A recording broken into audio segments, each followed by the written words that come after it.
This movie gets 4 bananas out of 5 according to the NoMoreStinkyMonkeys.com website. As a movie fan, I definitely have my favorite actors. Many times it's not their acting skills, but their screen presence that draws me in. Clint Eastwood is one of these actors. I'm not alone in this, obviously, since he was tied as the #1 movie star with Burt Reynolds from about 1970 to 1985. What's odd about my love for Clint is that I've only seen about 3/4 of his films. By now you'd think I should have seen them all. I've seen some as many as 20 times, but others I've missed over the years, like for a few dollars more. Growing up, this film would be on the Saturday afternoon movie about 3 times a year, and yet I never sat still for it. But this past Sunday I finally rented it out, and I'm glad I did. I saw the finale of this trilogy last year for the first time on the big screen, the all-time classic, The Good, the Bad, and the Ugly. But this middle film is no slouch. It stands on its own as a great western, if not a classic.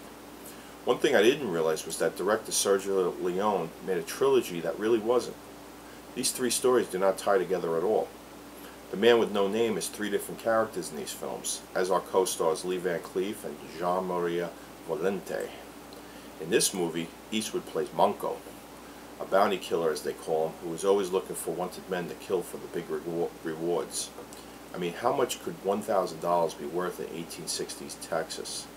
Probably 3 years of income for the average man. So when a vicious murderer named El Indio, played by Jean-Marie Volonté, is broken out of prison, his price tag is $10,000. Eastwood's only competition is another bounty killer with the nose of a hawk, Colonel Douglas Mortimer, played by the great Lee Van Cleef.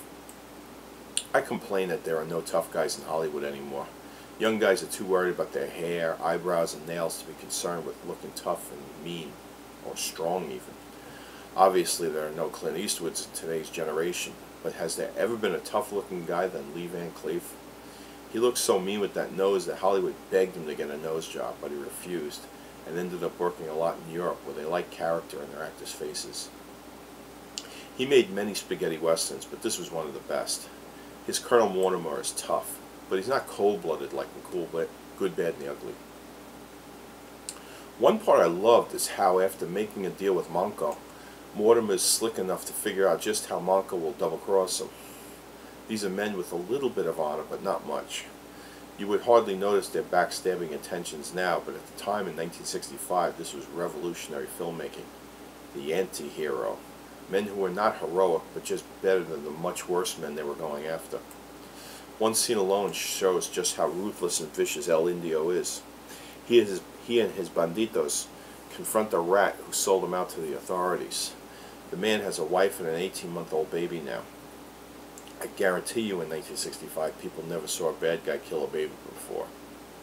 Sergio Leone kicked down the door of Hollywood fantasy and let the reality bleed through. Of course, Ennio Morricone's classic musical score is a treat, but what I loved more was the use of a lullaby from a lady's watch as a countdown to a gun duel. This is a great Saturday night video to rent out. Wah wah wah wah wah wah wah from the Freditor.